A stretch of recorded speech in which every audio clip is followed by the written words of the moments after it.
Alrighty.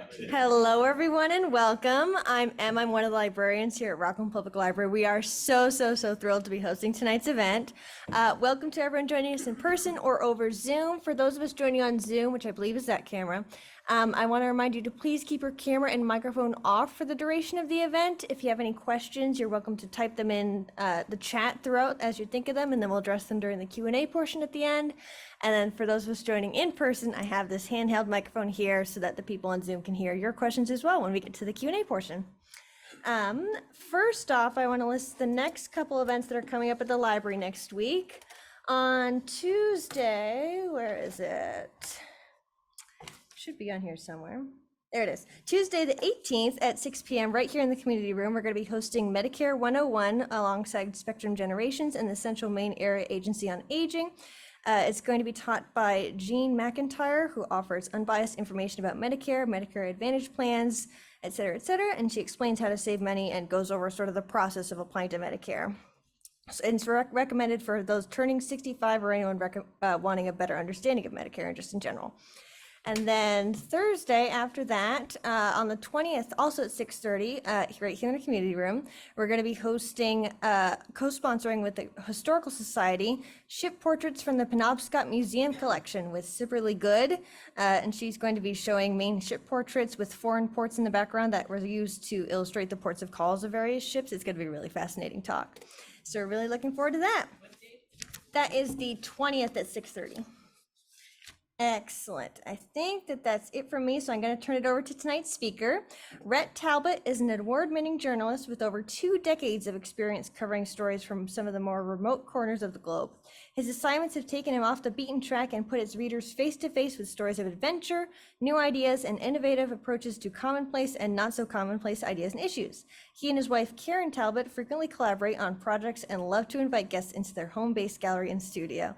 And I welcome both of them here tonight. Welcome, Ret.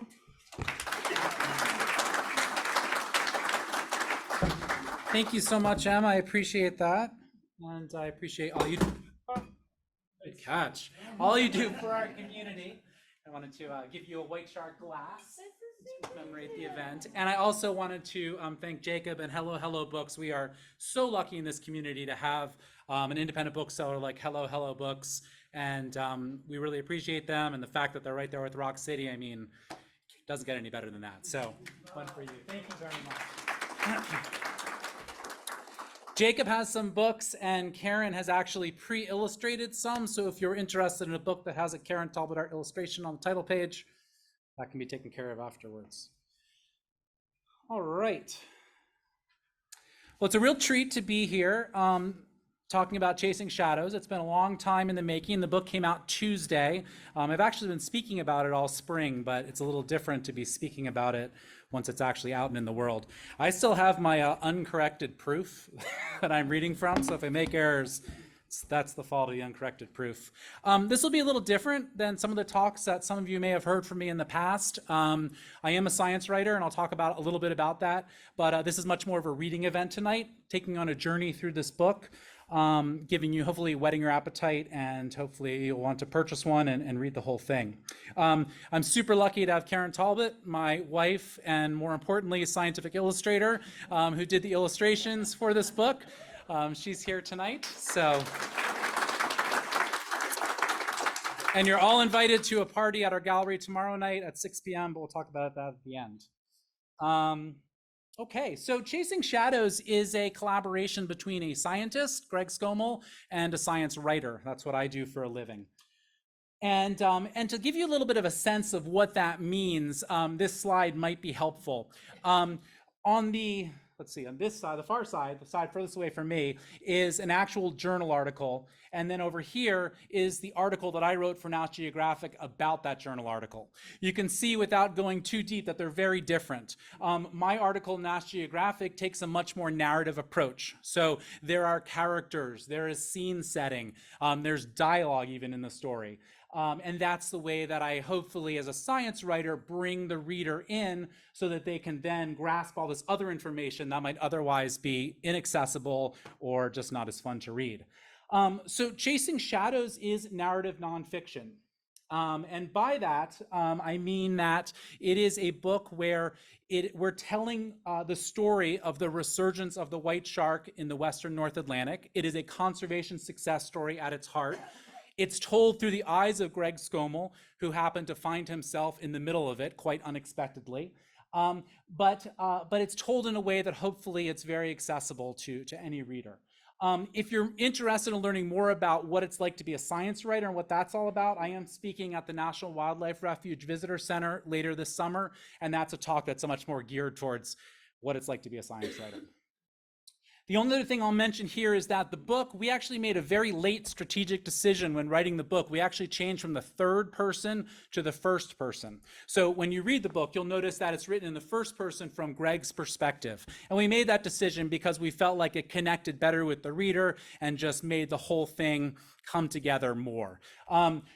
Usually when I read, if I'm reading sections that do have first person from Greg, I'll usually revert to the previous draft and I'll use the third person, but you might hear me stumble a couple times with that. Okay, so we're talking about the Northwest Atlantic. Now, a couple things just to get out of the way at the outset. The Northwest Atlantic is not new for the great white shark. Okay, the white shark has been in the Northwest Atlantic since as long as humans have been here and long before humans have been there. We know that as a fact because of the archaeological record and also because of the fossil record. In terms of the literature, the furthest northern confirmed sighting of a white shark is way up at the tip of Newfoundland, and that was from back in, I think, 1956. So this is not new that the sharks are here. However, the white sharks did disappear from the nearshore area, and their population, the data suggests, did seem to decrease pretty dramatically in the Northwest Atlantic. And we are certainly seeing a resurgence. 2 data points just to help you understand why I can say that with confidence. If we look at this, just Massachusetts, what's in yellow are fatalities, what's in red are non-fatal attacks. So if we go through here and we see all of these different events that happened, these are all individual shark attacks. We see from 1724 to 1965, there were 6 incidents that were confirmed and recorded in 241 years. Between 2012 and 2018, there were 5 incidents in just 7 years, okay? So the interactions, and we can talk about why that is maybe, and then the question and answer afterward, but there's definitely more interaction between humans and white sharks than there has been in a long time.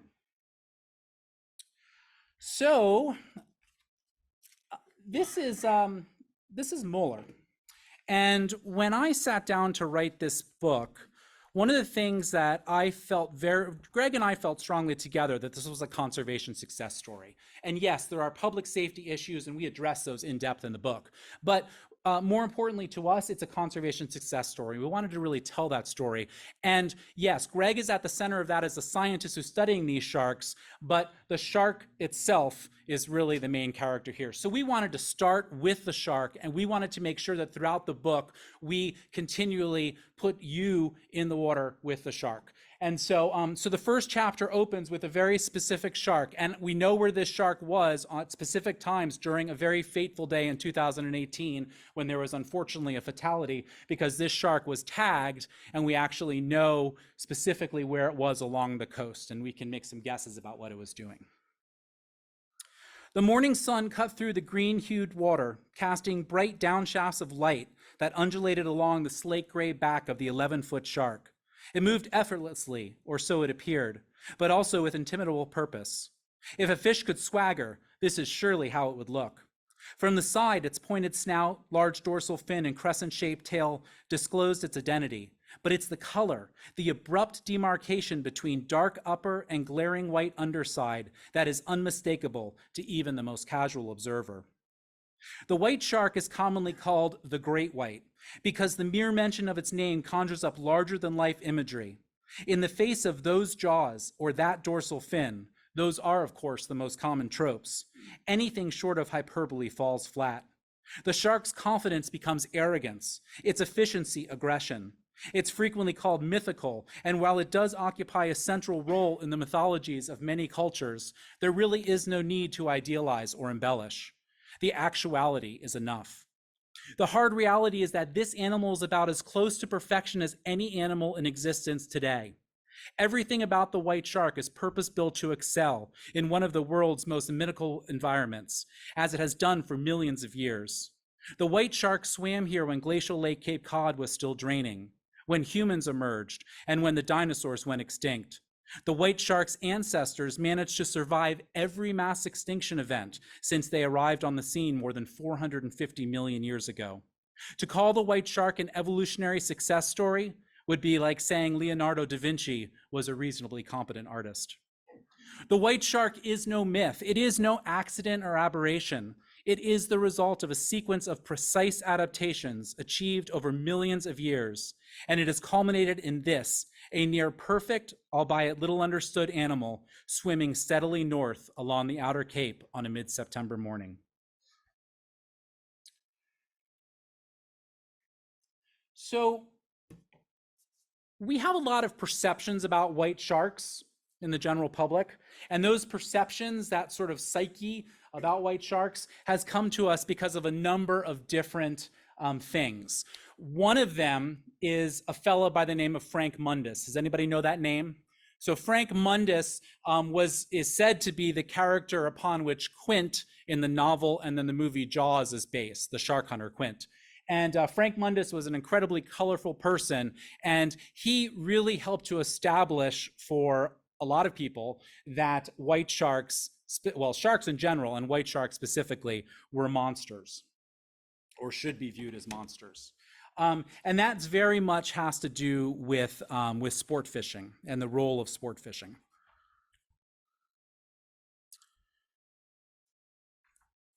Oops, I'm on the wrong page here.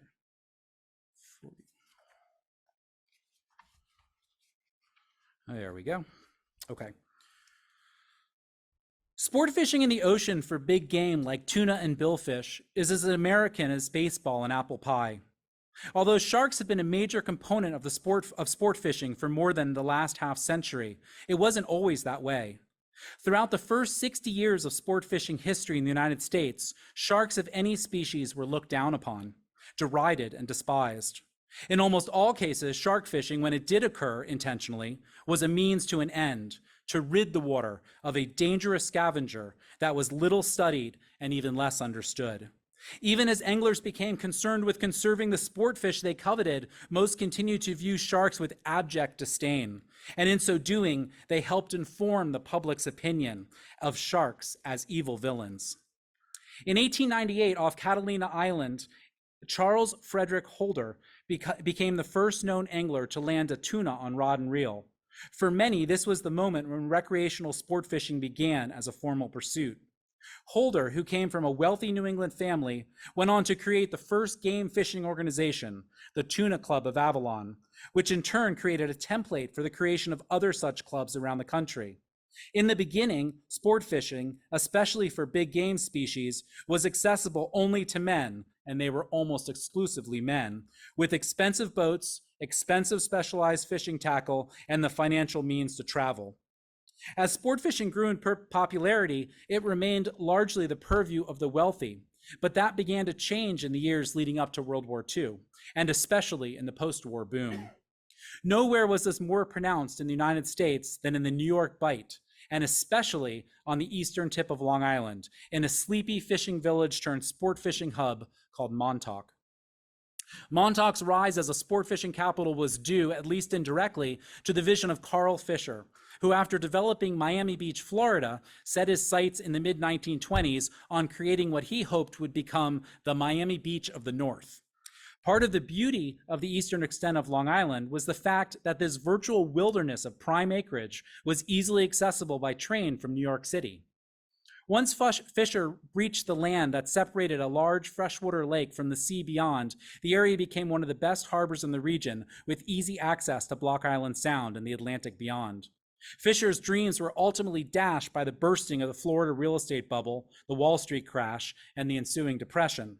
But the area's appeal persisted, especially to anglers who in 1933 could purchase a round-trip ticket from New York City to Montauk for $1.50. "Fishermen, attention," the Long Island Railroad brochure implored. "A great opportunity for a day of sport and pleasure. Boats ready upon arrival of the train. $2 per person, including bait." By 1936, the train was dubbed the Fisherman's Special, and the railroad boasted additional amenities, while ticket prices remained at $1.50. By comparison, a World Series ticket in 1936 cost $5.50. The railroad advertised there would be prizes for the biggest fish: tuna, marlin, striped bass, bluefish, blackfish, sea bass, or porgy, landed by Montauk anglers. In addition, anglers were assured their catch would be as fresh at the end of the journey would be as fresh at journey's end as when they caught it, because fish were iced at no charge during the return trip to the city. "Go by train to the fishing grounds. Cheaper, safer, quicker," was the call, and anglers from all walks of life answered it in droves. When World War II ended, interest in recreational fishing boomed, and the democratization of the sport was well underway. Even a man of modest means could catch the Fisherman's Special to Montauk and then buy onto a headboat, a boat on which each person was paying for themselves as opposed to a private charter. One of the first successful fishing businesses catering to a new type of angler was Fish Shangri-La, which, according to the New York Times outdoor editor Raymond Camp, was giving Montauk a new lease on life. Camp notes in August of 1950 that the dock is crowded to capacity with private party and charter boats, and the operators have opened a number of restaurants and snack bars. Most noteworthy, Camp says, "For the angler of moderate means, this setup provides everything that could be asked and at a reasonable price." With business booming, the operators of Fish Shangri-La cast their proverbial net far and wide to hire more charter boat captains. One of the men who answered the call was Frank Mundus, and it was Frank Mundus who would soon put shark fishing on the map. Frank had been operating a charter business in Brielle, New Jersey since 1945, when he decided to move his custom-built 43-foot fishing boat named Cricket II to Fish Shangri-La in 1951. Mundus was a larger-than-life character, surly, irreverent, and eccentric. He often greeted his clients wearing trademark hoop earrings and an Australian slouch cap. His toenails on opposing feet were frequently painted red and green for port and starboard, and he was a brazen daytime drinker who would berate his clients, much to their delight. In time, he would become an inspiration for the character of Quint, the shark hunter in Jaws. But in 1951, nobody in Montauk fished for sharks on purpose, not even Frank Mundus. When Frank Mundus, soon to become the most famous shark fisherman of his time, brought the Cricket II to Long Island in 1951, no charter captain was specializing in shark fishing. Instead, it was common to hear anglers talk of the shark problem. Most anglers still considered sharks to be, at best, a nuisance that damaged gear and chased the same species they were after. At worst, they were a dangerous menace, man-eaters, vicious brutes, and in especially hyperbolic moments, the very incarnation of evil. To the big game sport angler who envisioned himself in the mold of Ernest Hemingway or Zane Grey, the shark was not the noble animal that the tuna, marlin, or swordfish was. In both Hemingway's novel, The Old Man and the Sea, and Gray's film, White Death, shark fishing occurs, but the shark is not cast in the image of a revered and worthy opponent, like a magnificent billfish or tuna. Although Gray did popularize fishing for mako sharks on rod and reel, the shark in general remains something malevolent and sinister that must be killed. Even for the everyman angler, sharks just weren't worth it. As Raymond Camp wrote in his New York Times Outdoors column in 1952, a few anglers have been taking along larger rigs and getting in some time on sharks, but the average angler who invests in a charter and a lot of chum likes to get bluefish for his money and effort. During Camp's long career as the outdoor writer for the New York Times, it's rare to see him mention a shark in the wood, field, and stream column without the accompanying descriptor, menace or problem. It was considered snake hunting, Frank Mundus said of shark fishing when he arrived on Long Island. It was considered collecting garbage, but it wouldn't remain that way for long. As Frank tells the story, he was out fishing for bluefish one night with clients when they got into some sharks. One of his clients referred to the sharks as monsters, and something clicked.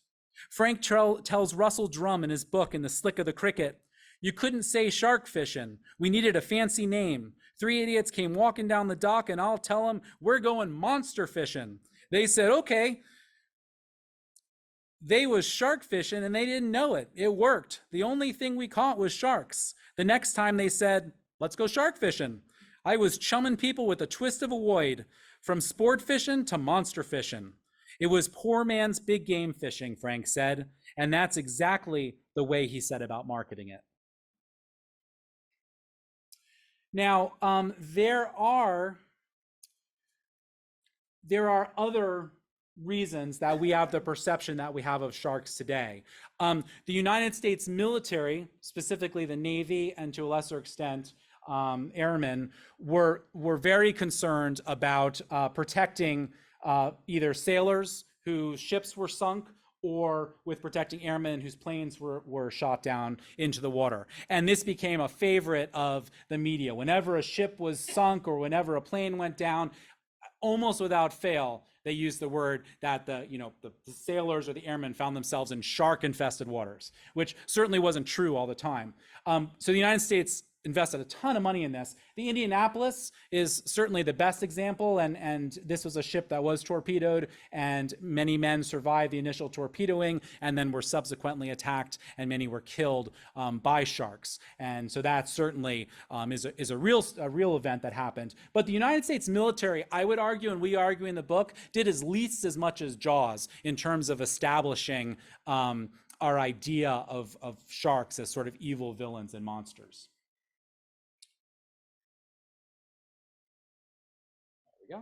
Then in 1916, some of you may have read Michael Caputo's book, Close to Shore, excellent book. There was a series of shark attacks off the coast of New Jersey that really got nationwide attention. Many people said that this was the inspiration for Peter Benchley writing Jaws. So there was this event as well. So in addition to, Frank Mundus and his monster fishing, we did have some other factors that influenced what we thought about sharks, or how we came to think about sharks. And certainly Jaws is the one that people most oftentimes think about today. They think about that it was really primarily the result of Jaws that people feel the way they feel about white sharks. And in the course of writing this book and interviewing lots and lots and lots of people, very, very many people cited Jaws as as informing their opinion of white sharks, including Greg, and we'll get into that in a second. I would argue, and Greg and I talk about this in the book, I would argue that yes, Indianapolis was incredibly important in terms of informing people's perception of sharks. Yes, Jaws was important. Yes, those 1916 shark attacks were important. But from a scientific perspective, and remember, I'm a science writer, Greg is a scientist, this is essentially a science book. From a scientific perspective, I would argue there is a much more significant shark attack that occurred, and that occurred in 1960. John Brodeur liked to body surf. And on a bright Sunday afternoon in August, he was preparing to ride a wave into the beach at Seagirt, New Jersey, about 30 miles south of Jack's office at Sandy Hook. Jack is a scientist who ended up becoming Greg's mentor, and Greg worked side by side with him. Jack really became one of the leading shark scientists in the country. About 30 miles south of Jack's office at Sandy Hook. John was 24 and a junior accountant who had spent too many of the hottest days of the summer in a midtown Manhattan office, but things were looking up. In 1 month, he would be marrying his 22-year-old fiancée, Jean Philomora. I was as happy as any 24-year-old guy could be, John recalled. The Stockton Hotel in Seagirt opened in August 1921, which was 5 years after a string of shark attacks left 4 people dead and another seriously injured on the Jersey shore. One of the attacks had occurred less than 2 miles north of Seagirt in the town of Spring Lake. In 1960, 39 years after the opening of the Stockton, the hotel was showing its age, but it was still a popular summer destination, and few people had a vivid enough memory of the well-chronicled shark attacks of 1916 to fear swimming in the ocean. In fact, ocean swimming was more popular than ever. Jean, who was a Jersey City first grade school teacher, was working as a waitress at the Stockton that summer. The evening before, the couple had walked the boardwalk, hoping to see Project Echo, the world's first passive communication satellite. It was a new era. The sea was rough that night. Wind-shorn whitecaps cut stark, ragged lines against the dark night beneath the last wink of a waning moon. Earlier in the week, a major storm had developed off the Bahamas and strengthened into a hurricane. It churned its way north, and although it remained out to sea, its presence could be felt lashing the coast. It made Jean uneasy, and she remarked how cruel the ocean and Mother Nature could be. To me, she told John, the waves look like little fingers reaching out to grab you. On Sunday morning, John attended church in Spring Lake. It was a muggy, overcast morning, but the rain kept at bay. By the time the priest was greeting the parishioners as they left St. Catherine's, the temperature had spiked to nearly 90 degrees, but at least the sun was out. It was a perfect beach day. John met Jean's parents, and they headed to the Stockton Hotel's employee beach, where John changed into his new blue and red checked swimming trunks. Jean was planning to meet them later in the day. As they waited, John chatted with Jean's parents, lamenting the fact that he was leaving on a business trip to Pittsburgh the next day and wouldn't be back for 3 weeks, nearly all the intervening time before the wedding. He confided to Jean's parents that the wedding band he had purchased for Jean was a yellow gold that matched her hair. He already had the tickets for their honeymoon to Bermuda purchased and safely locked away in his apartment. When Jean arrived, she was wearing a fashionable, horizontally striped beige and white tank suit. Her blonde hair was cut pixie style, and she was deeply tanned. They kissed in greeting and immediately went for a swim. The water was warm, just shy of 70 degrees Fahrenheit, and murky owing to the heavy rains. The surf was unruly and disordered, nothing like the picture postcards of the stately Stockton, trimmed with neatly manicured green grass and fronting a white sand beach lapped by predictable sets of azure green late summer swell. Despite the conditions, John caught several good waves as Jean stood in the shallow surf and watched him. The couple eventually left the water, dried off, and settled onto their beach blankets. Jean produced a sample of the thank you cards she intended to use after the wedding. In small, neat block type was the physical manifestation of their union, Mrs. John Brodeur. It gives me such a warm, secure feeling whenever I see the printed name, she told him. At a little before 3:30, John and Jean decided on one last dip. The tide was out and they held hands as they entered the water. John commented as to how it felt like they had the whole Stockton employee beach to themselves. The water was barely thigh deep, and the swells broke around them, pushing shoreward, and then exerting a steady pull, drawing their feet deeper into the sand. John saw a good shoulder-high wave, and he prepared to launch himself a bead ahead of the wave's face as it slanted up and started to curl in on itself, white foam cresting its top. At the last minute, however, he hesitated, seeing a better wave behind it. That's when he saw it out of the corner of his eye. It was a long, dark object about 30 feet away, and it seemed to John as if it were propelled by the wave. At first, John thought it was a person, but it was too big. Then he remembered they were the only people in the surf. A telephone pole or some other debris washed into the sea by the rains? Perhaps. John's curiosity was short-lived as the next wave closed. This would be his last wave of the day. An unseen force slammed him from behind and then had him by the right leg, jerking him violently back. Disoriented with the initial shock, his mind raced to the dark Massachusetts ponds of his youth and the fear of giant snapping turtles that always lingered in his night terrors. But there was no pain. He slapped the water as the force doggedly shook his leg. He became hysterical, pounding the surf, driving at the unseen menace beneath the waves. He kicked wildly with his free leg, and his foot met a rough, heavy-bodied mass.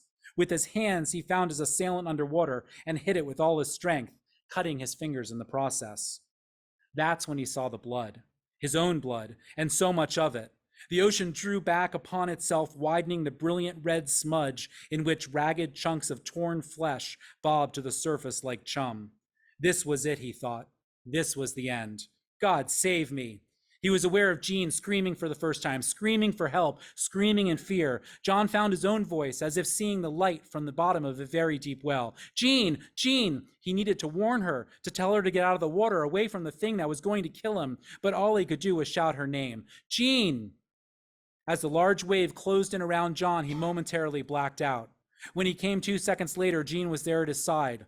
She was attempting to hold him up by the arm as she called frantically to the beach for help. The blood spread with the tide and completely encircled them.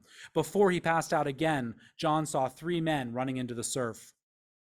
When John regained consciousness, he was sprawled on the beach. The lifeguard was there, but he was white as a sheet, immobile in his own shock at seeing the trauma to John's leg.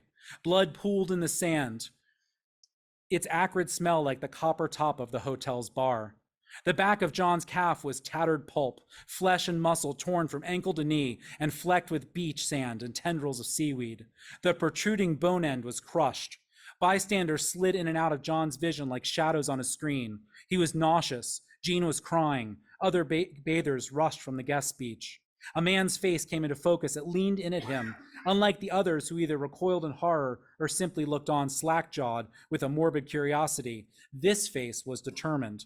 The man fashioned a tourniquet from a leather belt and pulled it tight around John's thigh. John winced from the pain. It was the first sensation of pain he had experienced since the incident. The pain awakened his senses. "Take my pulse," he pleaded repeatedly, recalling something he had learned in a medical class. A man offered him whiskey from a flask, but John knew alcohol was bad for someone in shock. He was in shock, right? Was he going to die? His future father-in-law leaned over him, repeating, "The ambulance is on its way. You'll be all right, John. You'll be all right." Jean's mother clutched his hand. "Oh, John. Oh, dear John."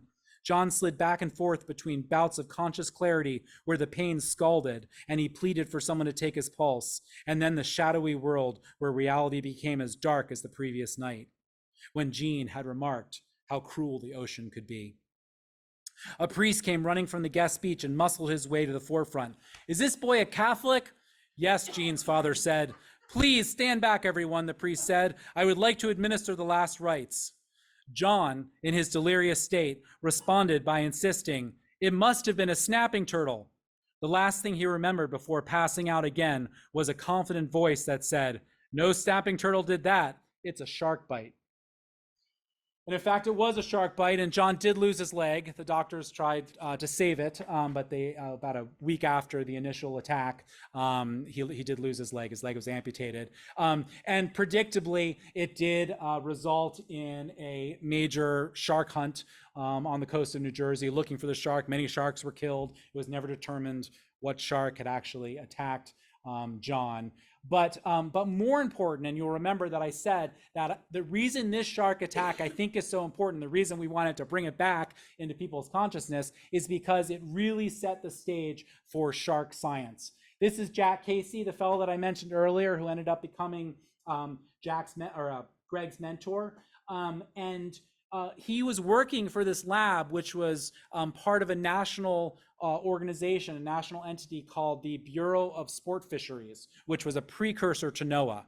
And their job, unlike NOAA today necessarily, their job was to make sure that fish stocks were healthy so that there are plenty of fish that recreational anglers could catch. And that's because recreational angling had become such a moneymaker. And so this branch of the government was to make sure that there were still plenty of fish for recreational anglers to catch. And remember, with Frank Mundus and what I read before, nobody was interested in shark fishing really. But Jack Casey began to think like, well, maybe we should begin looking into sharks, specifically the New York Bight.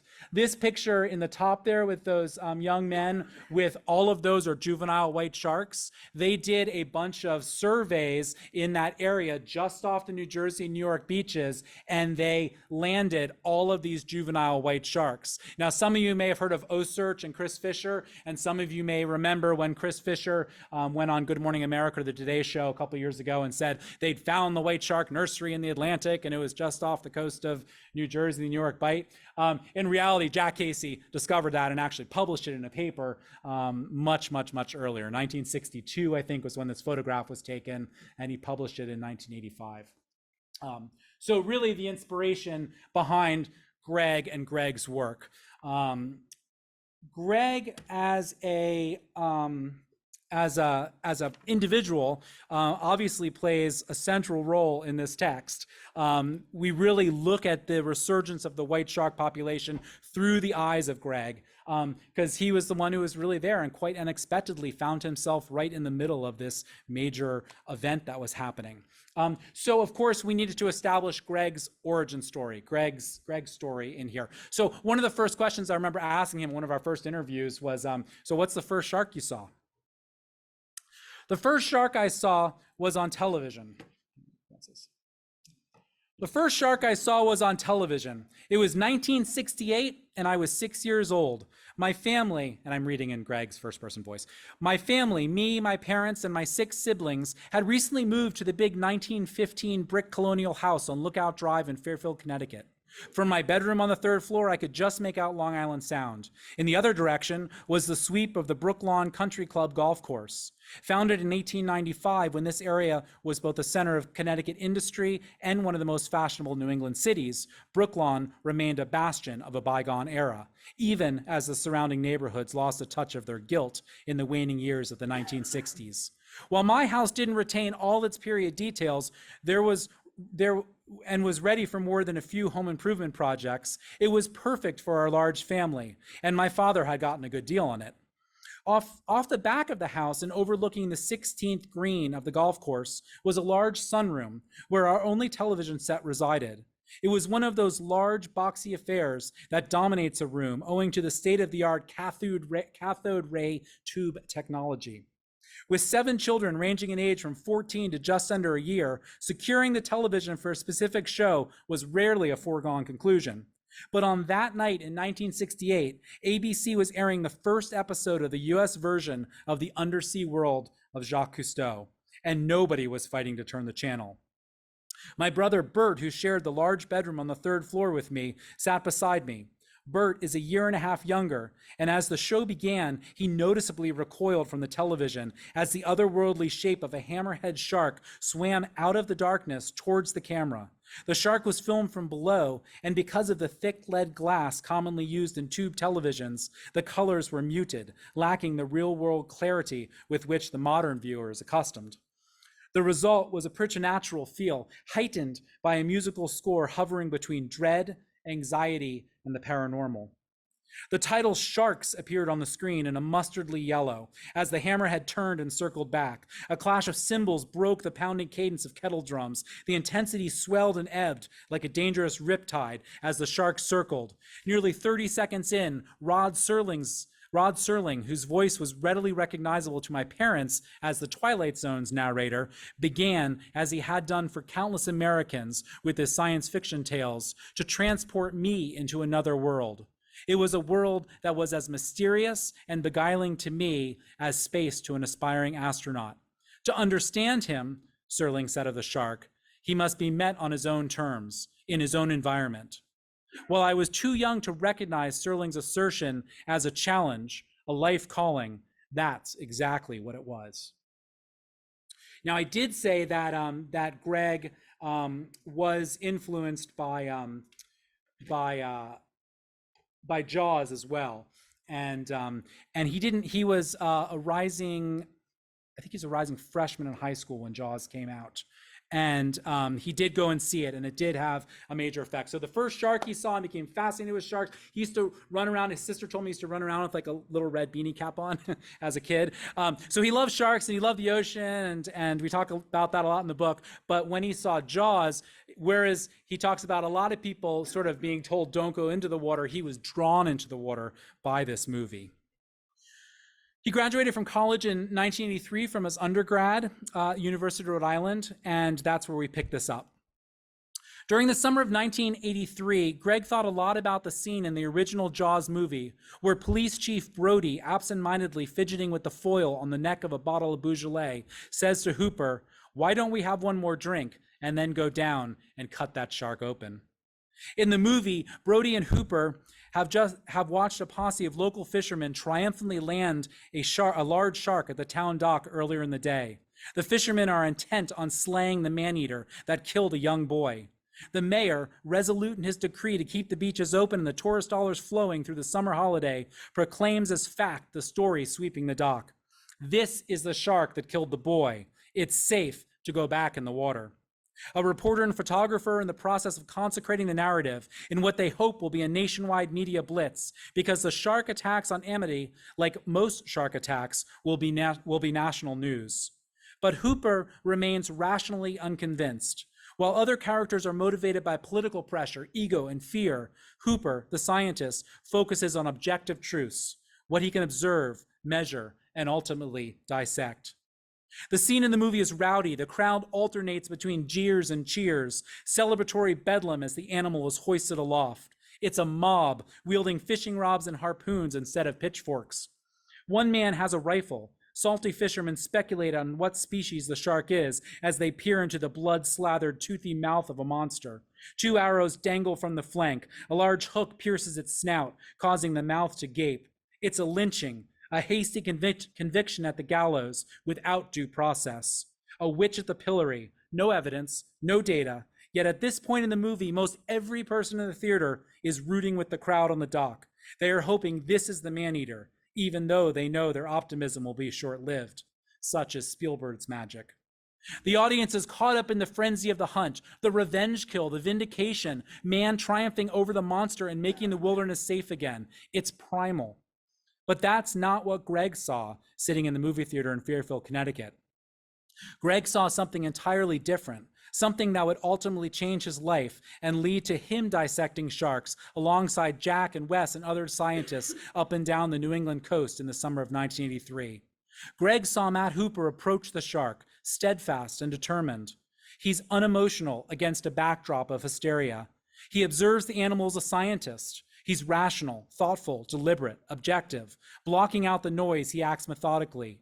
He measures the shark's mouth. He calmly identifies it and uses terms like bite radius as he makes mental notes of the animal's measurements. He does not think this is the shark that killed the boy, but nobody wants to hear his opinion, however well-informed it may be. The desire to slay the beast is so strong that even Brody buys into it, until the awkward scene with the Beaujolais and the ensuing dockside dissection by flashlight, which proves this is not the man-eater. Brody holds the flashlight. Hooper wields the knife. Greg was on the edge of his seat. And it's remarkable to me as I read that scene, just as you'll see when you read the book, like the way that Greg finds himself. I mean, Greg always talked about wanting to be Matt Hooper, and Jack Casey, his mentor, was oftentimes referred to as the real Matt Hooper. But just the way that Greg finds himself after the shark incidents begin to happen in Cape Cod post 2009, and people just not sort of wanting to listen to the science, not wanting to listen to the data. It's just so remarkably similar. It's kind of eerie. Be careful what you wish for. Oh, I'm sorry, I should have brought that up earlier. Wrong slide. Okay, so I'm going to jump forward now. There's a whole middle part of the book that I'm skipping. The whole middle part of the book, part 2, largely takes place on Martha's Vineyard. Greg did graduate from college, went to Martha's Vineyard to work as a regional biologist for the Division of Marine Fisheries, Massachusetts Division of Marine Fisheries, and was there for many years.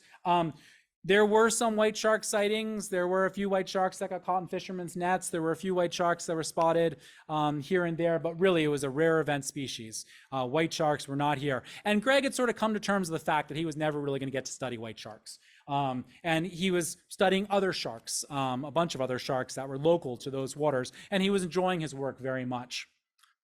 Then 2009 happened. Now, for those of you that sort of know this story about what happened in Cape Cod, 2009 was the year that in September, Greg got a call while he was at a meeting, and a pilot had spotted a number of white sharks swimming off of Monomoy, so southern extent of Cape Cod. And Greg went up with the pilot. Sure enough, identified a number of white sharks, at least 5 individuals, which was unheard of, to have 5 individuals right off the beach on Cape Cod. What was going on here? And then he subsequently tagged 5 sharks the next week. And that sort of began everything in 2009.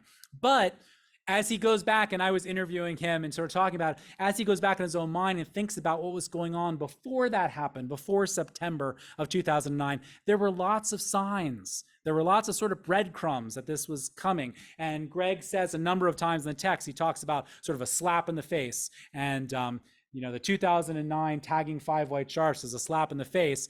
But when he thinks back, he's like, wow, there were a lot of signs indicating that something was going on even before that week in September.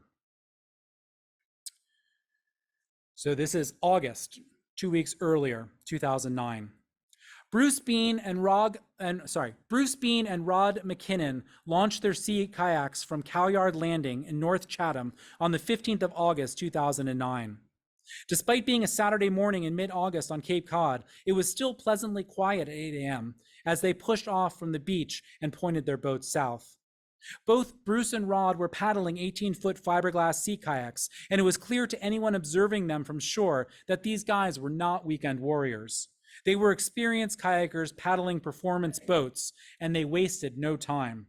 Soon, they were moving fast to the south, the sound of their paddles creating a cadence into which they settled as Chatham's well-heeled coastline of large homes and green lawns slid by to their right. Chatham Harbor is shielded here from the brunt of the Atlantic by a low-lying swath of beach, sand dunes, and grasses known as North Island. Inside the harbor and directly to the left of the kayaks was Turn Island with its extensive tidal flats and exceptional birding.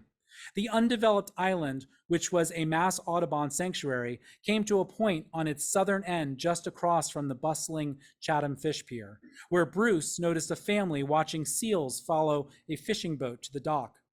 Bruce and Rod continued southeast towards Chatham Inlet, between the tip of North Island and the mainland. Once through the inlet, they were exposed to the open ocean that spilled away to the east. The shoals here were constantly evolving labyrinth of sandbars and swales. As the tide dropped, the shallowest of the bars slowly emerged in ragged lines of white surf. The low-backed ribbons of sand, standing proud above the tide, attracted seals that hauled out on the wet sand and bathed in the summer sun. To the west was the iconic Chatham Light. It was first built in 1808 to protect sailors from these dangerous shoals and currents. The lighthouse's 48-foot white turret was bathed in the harsh morning light, its black iron superstructure cutting a crisp silhouette in the unbroken August sky above a beach aptly named Lighthouse Beach. Monomoy is the only nationally designated wilderness on the southern New England coastline, a region most people don't associate with the word wilderness. Not only does the designation offer long-term protection for remaining wild landscapes, but it also offers a sort of figurative antidote to civilization, even for those who have no intention of actually ever going there. On a philosophical level, having wilderness means there is wildness. In a world where our relationship with nature is often so severely mitigated, it's the one reason people living in New York City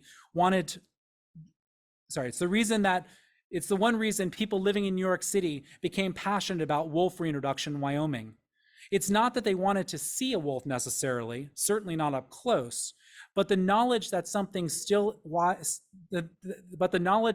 wild still exists, something that could be argued is higher than us on the food chain, is important. Some would argue elemental. Monomoy may be the best glimpse of what the Outer Cape looked like before the first European settlers. And it's tempting to look out over the windswept dunes bristled with American beach grass, beach pea, and dusty miller, and imagine this is exactly what Samuel de Champlain saw when he aptly named Cape Malabar in 1604. It's tempting to also assume that the ecosystem, the assemblage of flora and fauna, is the same as it was before European settlement. But this ecosystem is forever altered. As big as the Monomoy National Wildlife Refuge is, it's almost 12 miles square. It's but a fragment of a much larger ecosystem that is no longer intact. It is by any measure a shadow of the productiveness and bounty that existed when the first peoples hunted and fished here, and returning it to what it once was is likely impossible because of that. Instead, it exists as a pocket of critical habitat, a critical stopover and refuge for endangered migratory shorebirds. It's not only the birds, though. For kayakers like Bruce and Rod, the most obvious animal to have returned to Monomoy are the seals. First, it was the harbor seals that arrive in the fall and depart in May for the Gulf of Maine. Then it was the gray seals, which were slower to return, but which are now present year-round in larger and larger numbers.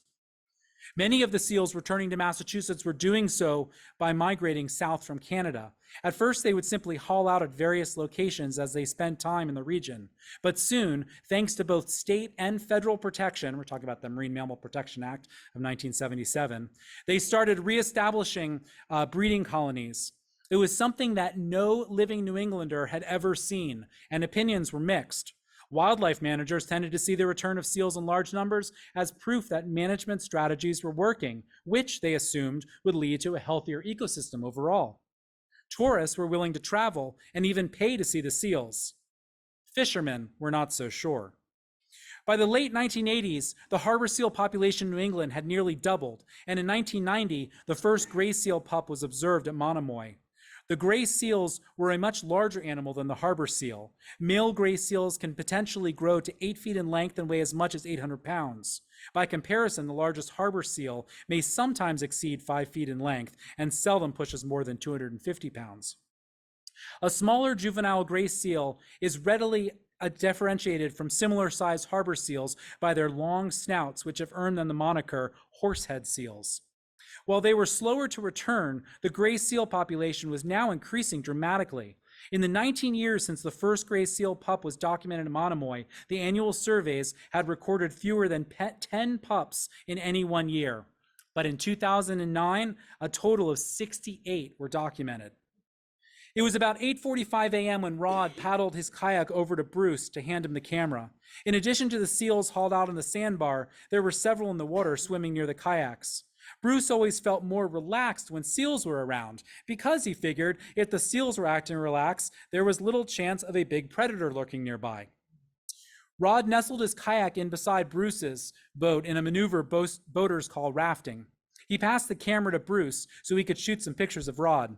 Although the day was generally calm, Rod was aware of a larger wave pushing towards them. The wave crested as it hit the shallower water, and it caused Bruce's boat to side surf into Rod's. Being unprepared for the jolt, Rod's kayak, a performance design that is notoriously tippy at rest, flipped. Because they'd been rafted, Rod was not holding his paddle when he went over, and therefore couldn't perform a classic Eskimo roll. Instead, he made several thrashy attempts to do a tricky hand roll. Finally, he found his paddle floating beside him and rolled upright. He was still wiping salt water from his eyes when both men heard a loud splash, followed by a second. It was a seal, and it seemed to be trying to jump from the water. A few seconds later, they understood why, as they both saw the dorsal fin of a shark slice through the water. Rod was amazed at the sound the fin made, not unlike his boat at speed. The fin itself was about a foot out of the water, and Rod clearly saw a large, dark mass beneath it. The seal, which they could see was likely a large male, disappeared beneath the water again, and then after several beats of confused silence, surfaced right beside their kayaks in a plume of bloody water. As quickly as it appeared, it was gone again, as was the shark. Bruce and Rod rafted up again and watched the water around them uneasily. Rod's kayak was nearly impossible to re-enter in the water if the paddler had to bail out because he or she could not roll upright. And he was thinking about what might have happened if he had not found his paddle. It was likely he would have been treading water amid the blood. Eventually, the adrenaline rush started to ebb, and Bruce and Rod decided there was no reason not to continue their trip. They resumed paddling, their eyes scanning the surface for fins. "You know how we always assumed we were safe in the water around seals because we thought they must be watching?" Bruce eventually said to Rod. "That's clearly wrong," Rod replied. So that was 2009, and then there was media attention, there was concern, there were beach closures. A lot of people were very worried. Some people weren't as worried, but not much happened for the next couple of years until we get to the summer of 2012. And at this point, Greg was getting a little concerned that even though they were giving all this common sense advice about how to make sure you don't get into an incident with a white shark, people just didn't really seem to be paying attention anymore until July 7th of 2012. On Saturday afternoon, July 7th, lifeguard Morgan McCarthy was guarding Nauset Beach when she suddenly went ramrod straight. With one hand, she grabbed her binoculars and focused in on a kayaker who was paddling not far offshore. In the other hand, she had her radio. "Finn," she yelled into the radio. "Finn!" 41-year-old Walter Schultz had driven down from New Hampshire with his family for a relaxing weekend at the beach. Upon arriving at Nauset Beach, the family proceeded to lug all their beach paraphernalia, including a blue kayak, down to the sand. As they were setting up for the day, Walter's teenage daughter mentioned that she'd heard about shark sightings on the Cape recently. Walter laughed it off and dragged the blue kayak to the water's edge. He had never paddled a kayak before, and he was looking forward to trying it out. Walter was about 50 yards off the beach when a nearby paddleboarder started gesticulating wildly, pointing with his paddle into the space behind Walter's kayak. Walter looked back, and the image he saw will be forever etched in his brain. It was like something out of a movie or at a Universal Studios theme park. The distinct dorsal fin rose out of the water directly behind him. Even more alarming than the fin was the bulk of the shark's body rapidly closing on the hull of his kayak. The shark's girth was massive. Walter paddled as if his life depended on it because, quite frankly, he thought it just might. The fin was immediately confirmed by McCarthy's fellow guards, and they cleared the water without incident. Someone snapped a photo which went viral almost immediately. The media didn't disappoint. The photograph of Walter, bare-chested and looking back over his left shoulder at the trailing fin, appeared in papers from Boston to Miami to Los Angeles, with headlines such as, "Kayaker has brushed with great white," "Man paddled very fast in his own Jaws encounter," "Shark swims too close off Cape Cod," and of course, "I think you need a bigger boat." Up until this point, a white shark-human interaction on Cape Cod had largely been an abstract concept for most. If someone had taken the time to look at the data or go up in a spotter plane, he or she might have had a better sense of just how likely an interaction was becoming. But most people simply didn't get that these large predators were patrolling in very shallow water, very close to shore, looking for seals. The picture of the dorsal fin closing in on the kayak was anything but conceptual. It was a very tangible, concrete thing, and upon seeing it, Greg immediately wondered if it would change the dynamic. Is this the wake-up call? The slap in the face? Greg's not an alarmist, but he'd become concerned that some of the public were falling short of our best advice to use common sense.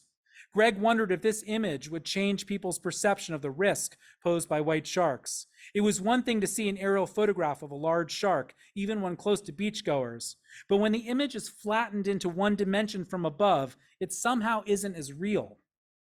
To see that fin breaking the surface of the water just behind the kayak, now that was an image that was hard to dismiss. Better than any sign explaining the risk, that image clearly communicated that when you entered the waters of Cape Cod, you were entering the habitat of a large apex predator. The next day, people were back in the water at Nauset Beach.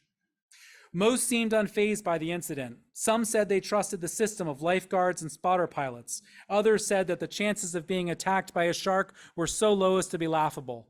More than one person made the common analogy that driving to the beach was far riskier than the risk posed by sharks.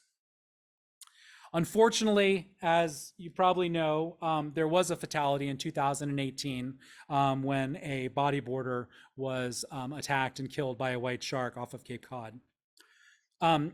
This next short section picks up right after, about 2 weeks after that event in 2018. The auditorium at the Wellfleet Elementary School. The auditorium at the Wellfleet Elementary School is like a lot of elementary school auditoriums across America. It's a gym with a scoreboard and basketball nets, a theater with a curtain stage, and an assembly space for town meetings too large for other venues. On September 27th, almost 2 weeks after Arthur Medici was killed in the fatal shark attack in Newcomb Hollow, early evening light spilled through large windows mounted high in the auditorium's blue-gray cinder block walls, which echoed a hue not unlike the backs of some white sharks. Bleachers extended from one wall, fronted by rows of metal folding chairs with blue cushions lined out across the wooden plank flooring, facing a panel made up of town officials, public safety managers, and white shark and seal experts. By the meeting start at 6 p.m., more than 500 people had taken their seats. Television cameras lined the wall on one side, and news photographers orbited the crowd. The topic of discussion was white sharks, and specifically, what measures could realistically be taken in the wake of the fatality to improve public safety before the beaches opened in 2019. About half an hour into the meeting, a local mother of 4, all of whom she said were ocean lifeguards at Outer Cape beaches, stepped to the microphone to address the panel. We have the most dangerous sharks in the ocean regularly swimming in the vicinity of anyone who swims at an outer Cape beach. At the same time, not one single government official has taken any meaningful action to provide for our safety, for the safety of our children, our family, and our friends. Instead, certain government officials have given pet names to white sharks and prioritized the lives and safety of sharks and seals over that of those who swim in Cape waters. Her impassioned comments were greeted by enthusiastic applause, as were the comments of others who blamed local and federal government officials, scientists, and conservationists, who advocated for what she and others characterized as misguided and outdated government policies. Specifically, people called into question the Marine Mammal Protection Act, the 1997 prohibition on taking white sharks in federal waters, and the 2005 state ban on fishing for white sharks in Massachusetts. Some suggested these policies were enacted without data, and they complained that there is no mechanism whereby they can be reversed, even in the face of what some claimed is a runaway population explosion. These policies, one man said, have resulted in unintended consequences. No sharks or seals are worth a young man's life, said another person. Another stated it more frankly. They're eating our children. There was a lot of vocal support in the room for culling both seals and white sharks, and the Wellfleet town administrator reminded the audience that such actions were illegal and that the removal of seals specifically would require the U.S. Congress to act. The purpose of this meeting, he said, was to discuss realistic measures to mitigate the risk, things that could be done and accomplished before next summer. Not everyone in the room wanted to address the public safety issue through lethal means. One speaker described culling as arrogant, anthropocentric mentality. What is really needed is for people to adapt to the presence of the shark, someone else said, which in essence was the approach of many beach managers who would repeatedly ask beachgoers to modify their behavior. In Orleans, for example, beach managers told the public they were going to manage the beach as if there was always a shark present. Several people talked about the ocean being the shark's habitat and not ours, and one person talked about the return of the seals and the white sharks as a conservation success story.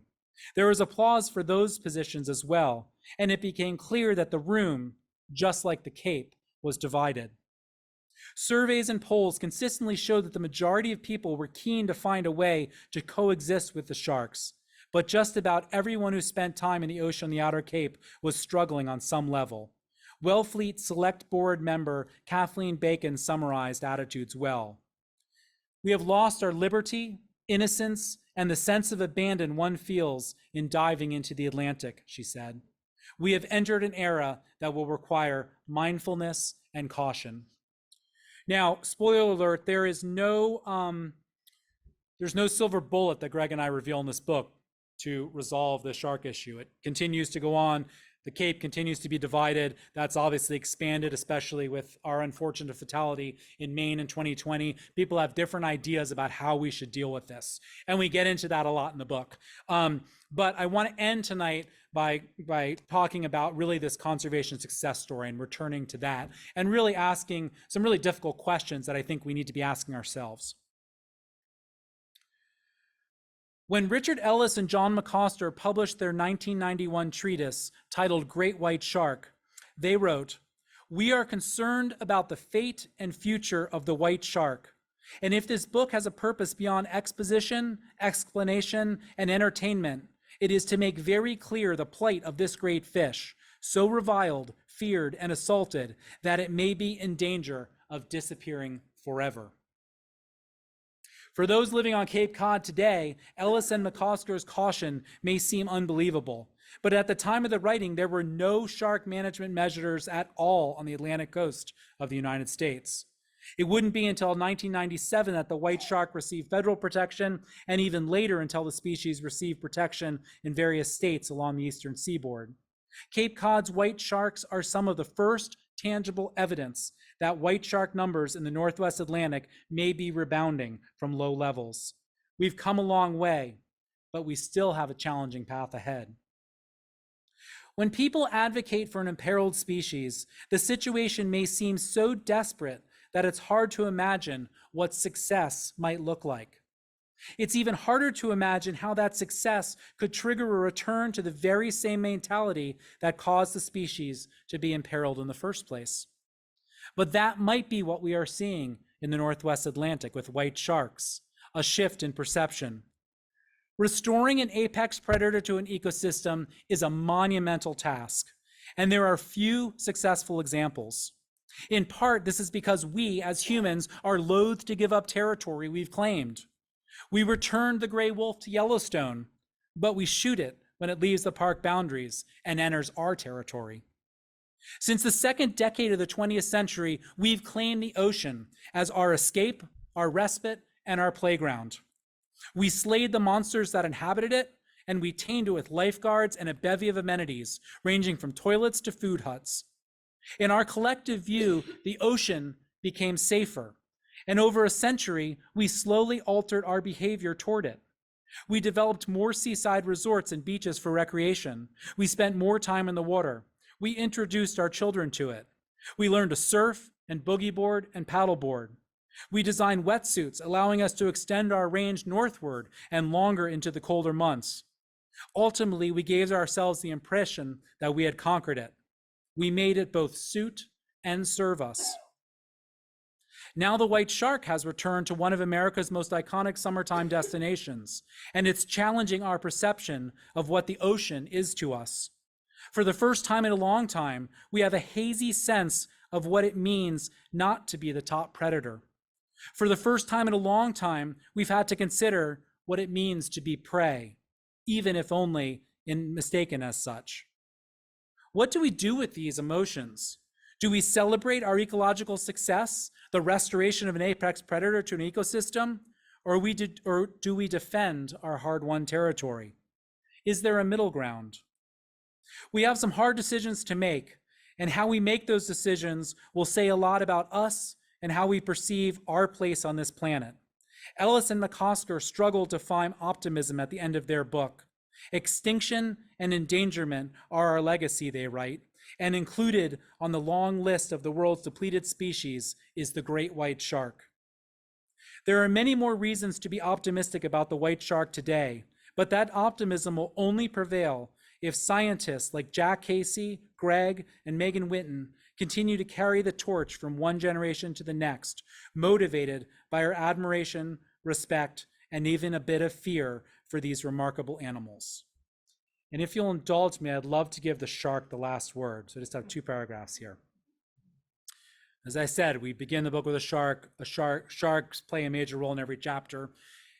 For careful readers, the sharks in the first 6 chapters of the book are all male. The ones in the last 6 chapters are all female, and they get together. And so there's the method to our madness. You could just read the book of the sharks. As summer approaches, the large female white shark will leave the Azores and head back west across the mid-Atlantic ridge toward the east coast of the United States. It's unknown where she will have her pups. Nobody knows for sure why she dives as deep as she does, or why she stays down so long. Is it related to feeding or reproduction? These mysteries and others contribute to the mythology that surrounds her. Wherever she goes, she is only viewed fleetingly, but the stories that emerge from those brief observations are embellished, as they have been since the first man saw the first white shark. A fleeting glimpse of her bulk drifting under a boat becomes an aggression. Unseen teeth are imagined. Her eyes become impenetrable and empty as the eye of God. Humans fill the void with imagination, originating in an instinctive place of fear. Stories aggrandize the myth. Her unyielding, crescent-shaped caudal fin propels her deeper into the human psyche, causing us to overlook the genius of her migratory journeys. We should marvel. By the time the Vikings learned to navigate the North Atlantic between continents, the white shark had been making just as long a journey for millennia. At the time, Champlain relied on an astrolabe, crossstaff, and de Medina's tables to reach New England. The white shark was making similar passages with enviable accuracy and precision, silently, purposefully, mostly invisible to sailors on the water. Yet when she's seen, she's labeled monster and man-eater. She is like a locomotive with a mouthful of butcher knives, says Matt Hooper. But as Peter Benchley chastises, she only obeys her own instincts. Thank you.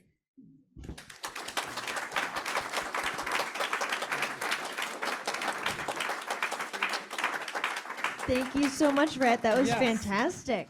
Now, unfortunately, we are out of time for questions, and I want to make sure that people have enough time to go buy books. So please do that, and thanks to you so much to Ret and to Karen for joining us tonight, and Jacob as well. Absolutely. And questions, feel free to come tomorrow night to the gallery, and we can have much more of a conversation there. And yeah, so thank you.